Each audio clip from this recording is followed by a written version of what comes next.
and welcome back to the Knitflix Explorer, where we talk about all things knitting and explorations. Right now I've got no plans to go anywhere, and I've talked about my escapades in the previous video, so you can have a little look at that. Today I'm going to be talking about an important subject. Today I'm going to talk about blocking, and you may wonder what blocking is. Even if you do know what blocking is, you probably might think, why do I need to block my knitting? Probably even including crochet, and I will in this video talk about blocking and why you need to block. So first of all, I'm going to start by describing what blocking is. So when you finished your piece of knitting or crochet, you have this piece that's with you that you think is great. I just want to put them on, or I want to give it away as a present. The first thing I would suggest you do is block the work. Blocking involves you taking the piece and putting it in a large pan or a bucket of lukewarm water and soaking it slowly until all the air has gone out of the knitting. I mean, you can get special liquids for blocking. However, I just use plain old hair conditioner for my blocking, because if you think about your yarn, especially if you're blocking something made out of wool or any type of animal hair, it is animal hair or animal fibers, and because it's animal fibers, it works as the same as our hair, where it softens the fiber when it mixes with the water and the fiber. So if you mix it with the water and the yarn, so when you fill up your pan large enough for your work, you run some lukewarm water in there. Make sure it's lukewarm, make sure it's not hot and it's not cold, it's just lukewarm. You put your fingers in there, check it, put your conditioner in there and give it a bit of a wiggle around in the water, and then when it's all mixed in, you sink in your piece or work depending on what you want to block. You let it go right down, make sure all the air bubbles have been taken away, and make sure that you say at least leave it there 10 minutes, maybe more, half an hour, 1 hour. And the reason being, it does take time to let it soak in. Sometimes when they say you want to deep condition your hair,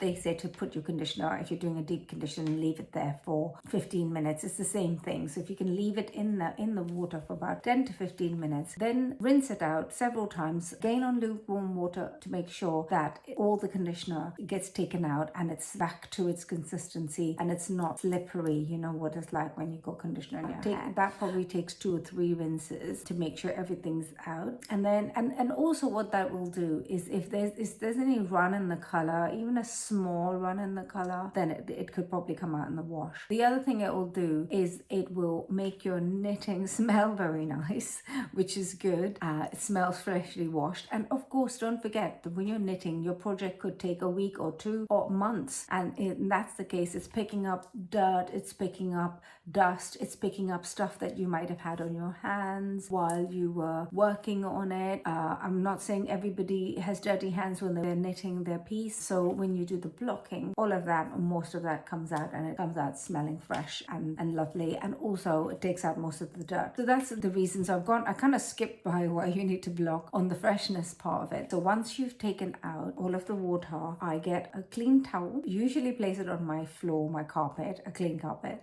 and I'll pop my work on the clean towel and roll it up like a little sausage and squash on it till most of the water comes out. Once the water comes out and you've taken out most of the water, you lay it flat on blocking mats, what we call blocking mat. I use, you can get the exercise mat. I don't use it for exercise, I just use it for blocking my knitting, and it comes as a jigsaw, so piece them all together depending on how big my knitting is, and I'll pop them on the blocking mats, and I pin everything to its to where it needs to be, and let it air dry for however long. Sometimes I have to leave it overnight. 99% of the time it's an overnight job. If you do it in the daytime, it's gonna take at least 24 hours to dry. If it's a heavier piece like an Aran or a cabling, it probably might take a little longer to dry than that. I think knitting is all about patience. If you are a knitter, you're already a patient person, so make sure that you are patient with this process, and if you're going to be patient with the taking the time of the knitting, I'm sure you can be patient enough to block your work and then wait for the blocked piece to dry. So once it's dry, and that's my favorite bit, is that once it's dry, it's just taking out all the pins little by little, spending some time, make sure that you have a coffee or a tea, or taking out all the pins. And when I pick up the piece, it's just, not only does it smell nice, it just looks nice. And I will now describe why you should be blocking your work, not just because of I said so or it looks nice and smells nice. So the few things that you need to do when you're blocking your work is the first thing is it improves the appearance, and that's where I say that it looks nice when you pick it up. And the reason being is when you wash your work, it evens out all the stitches. Now, don't forget, your tension changes, believe it or not, when you're knitting. You are sometimes stressed and you're knitting faster, or sometimes very relaxed and knitting slower. You're half sleepy and you're knitting. We've all done it. And so you're knitting, even though you're knitting repetitively, after a while, the tensions, there's a slight changes in your tension. You might actually not notice it. When you look at the piece normally, you might not see it, but something about blocking just evens out all those stitches. And if you want your knitting to look good, to improve the appearance, to make it look professional, block your knitting, because when you block your knitting, it evens out everything and it looks so beautiful and seamless. So I would say definitely to improve the look of your knitting, your overall finished piece. If you spend so much time, hours and months on this piece, you want to make sure that it looks good. Definitely block your knitting because of that. The other thing, and I think it's very important, is to make sure that your pattern shows. Sometimes things like cable will bloom better. Now, don't overstretch it, that when you're blocking and you're stretching it into position, but make sure that you stretch it just enough to let it dry, but also bring your pattern out. That said, if you're knitting a lace piece, you want to stretch it out. And if you've ever knit lace, you will know there are little holes in it. And honestly, I've knit beautiful lace pieces and they just look like a pile of junk. It's like just knitted pieces all squashed together. The beauty of lace comes out when you block it. There's no doubt about it. You soak this thing, you stretch it out, and when you pull all the holes apart and pin them all, and you do need a lot of pins here altogether, depending on how the size of your piece. If it's a small piece, less of course. And you stretch it out and you let it air dry. Honestly, it's just when you're picking up your piece after it's all dried and all the holes will stay the way you stretched it. And if you crochet a lot, I think it's important to make sure that you block it. One, the size of your knitting. So for example, if the piece looks a little bit small after blocking, you can stretch it to the size that you need to, especially with a shawl. So I think that's very important to stretch knitting. On the piece of blocking knitting, I will, from my experience, I will tell you that acrylics don't block so well, or they will block but they will not. If you're doing lace with acrylic yarn, it's I would say a no-no, unless you don't want to block it, unless you don't want to stretch it. Like a scarf with acrylic or mixed acrylic or one of those fibers is fine, but when you're actually working with wool or some sort of animal hair, it comes out best when you're blocking with lace. And also when you stretch it, if you did it with acrylic, then it'll roll back into position. It does not hold its shape. But if you do it with animal hair and yarns like wool and alpaca and any of the others, it's a piece that will hold. So I would say block your work, and if you're going to spend a lot of time on lace, make sure it's a good, expensive yarn that's made specially for that design. That's my take on relaxing the fabric and my tips on why you need to relax the fabric, especially in lace. The other thing that blocking will do, it will match your intended desires or specifications for the measurements that you want. If you are knitting in the flat or the round, it doesn't matter. If it says your sleeve needs to be 20 inches or whatever the size is. If it's slightly shorter, if you block the work, you can make sure that it's at the inch size that you want, width an inch, and that also goes for the body of the work. So you can stretch it a little bit to make sure that it gives you the stuff that you want. If you knit it too big, then you have to, that's a whole new thing, and that's the reason why you need to swatch. And sometimes you knit at the right size, but you just want to make sure that it is the desired measurements. So then I would put my wet work down on the mats. I would measure everything to check it's the desired length and width, and I start pinning them down, or I'll pin the top down, and as I get to the bottom, I will make sure that it's the width and the height that I require, and then keep pinning it until it's done. It just ensures that you get what you need for the finished measurements.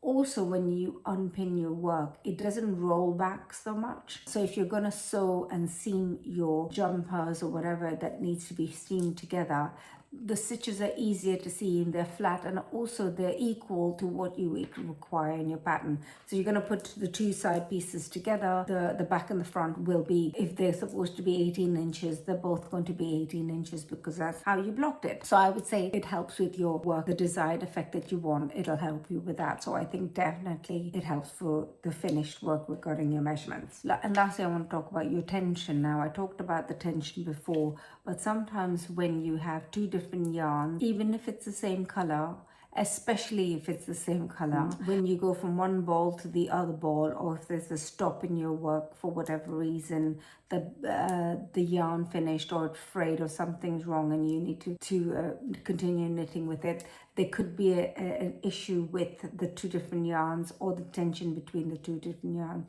If you block your work, then you eliminate the need for it looking like it's two different pieces, so it'll still look like one piece that you've knit together. Now, those are some of the main reasons I can think of that you block your knitting.